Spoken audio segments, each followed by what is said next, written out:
ក្នុងសង្គមខ្មែរយើងតាំងពីបុរាណកាលរហូតមកដល់បច្ចុប្បន្នពាក្យថា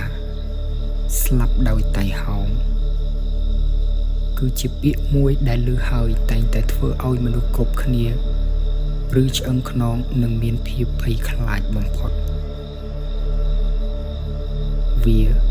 មិនមែនគ្រាន់តែជាការបាត់បង់ជីវិតធម្មតានោះទេប៉ុន្តែវាបង្កប់ទៅដោយបំរាមដ៏តឹងរ៉ឹង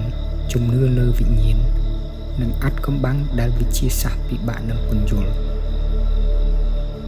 តើហេតុអ្វីបានជាចាស់បុរាណលោកហាមមិនឲ្យយកសពទាំងនោះចូលផ្ទះតើវិញ្ញាណតៃហោងពិតជាកាចសាហាវដូចជាគេដំណាលមែនដែរឬទេជាទូទៅមនុស្សយើងស្លាប់ទៅតាមអាយុខ្សែឬហៅថាស្លាប់ទៅតាមធម្មជាតិប៉ុន្តែសម្រាប់ពាក្យថាតៃហោងគឺសំដៅលើការស្លាប់ទាំងមិនអស់ចិត្តដូចជាគ្រោះថ្នាក់ចរាចរណ៍ការលង់ទឹកការសម្លាប់ខ្លួនហើយជាពិសេសគឺការស្លាប់នៅពេលដែលសម្រាលកូនតាមជំនឿព្រលឹងទាំងនេះមិនទាន់ដល់ពេលត្រូវឃ្លាតចាកលោកនៅឡើយទេជាទូទៅ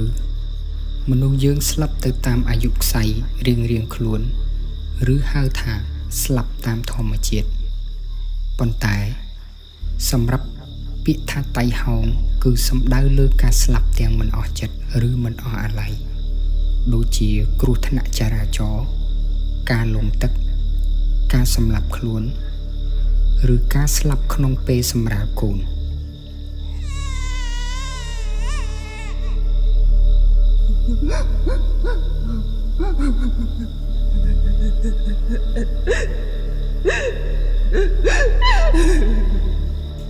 តាមជំនឿ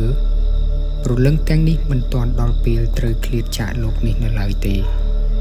ប៉ុន្តែត្រូវបានកាត់ផ្ដាច់អាយុជីវិតរបស់ពួកគេដូចដែលបានរៀបរាប់ខាងលើភាពតក់ស្លុតចរិតចងគំនុំនិងការមិនអស់ចិត្តក្នុងខណៈពេលស្លាប់បានធ្វើឲ្យវិញ្ញាណទាំងនោះមិនអាចទៅចាប់ជាតិថ្មីបានភ្លាមឡើយ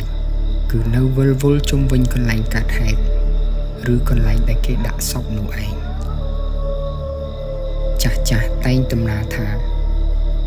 វិញ្ញាណតៃហោងដែលវិលវល់តែងតែព្យាយាមរកអ្នកមកជំនួសកន្លែងរបស់ខ្លួន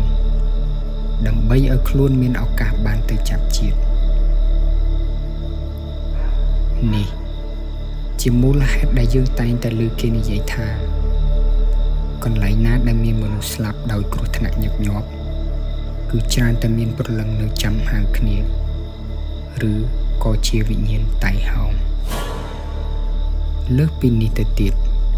វិញ្ញាណតៃហោងត្រូវបានគេជឿថាមានឫទ្ធិបារមីខ្លាំងនិងកាចសាហាវជាងខ្មោចធម្មតាទោះពួកគេស្លាប់ទៅជាមួយនឹងកំហឹងនិងភាពភ័យខ្លាចហេតុនេះហើយទើបកាលពីមុនគ្រូអាចារ្យឬព្រះសង្ឃតែងធ្វើពិធីសូត្រមន្តបញ្ចុះមន្តអាគមនៅកន្លែងកាត់ហេតុដើម្បីកុំឲ្យវិញ្ញាណនោះដើរបន្លាចអ្នកស្រុកតើអ្នកដឹងទេថាហេតុអ្វីបានជាគេមិនឲ្យយកសពតៃហោងចូលផ្ទះបើតាមជំនឿគេចាត់ទុកសពតៃហោងជាសពចង្រៃប្រសិនបើសែងចូលផ្ទះវានឹងនាំគ្រោះអាក្រក់ដល់អ្នករស់នៅឬធ្វើឲ្យព្រលឹងនោះកាចសាហាវតាមមកស្នាក់នៅក្នុងផ្ទះជានិច្ចទំនៀមទម្លាប់ខ្លះទៀតក៏មិនបូជាសពតៃហោងភ្លាមដែរគេច្រើនយកទៅកប់ទុកសិនប្រហែលជា3ឆ្នាំដើម្បីឲ្យវិញ្ញាណនោះបាត់បង់នូវកំហឹងនិងភាពក្តៅក្រហាយរបស់ពួកគេរួចហើយរយៈពេល3ឆ្នាំទើបគេកោះយកមកបូជាតាមក្រោយបើទោះបីជាយ៉ាងណានៅក្នុងព្រះពុទ្ធសាសនាលោកបានបង្រៀនថាការស្លាប់គឺជាច្បាប់នៃធម្មជាតិហើយ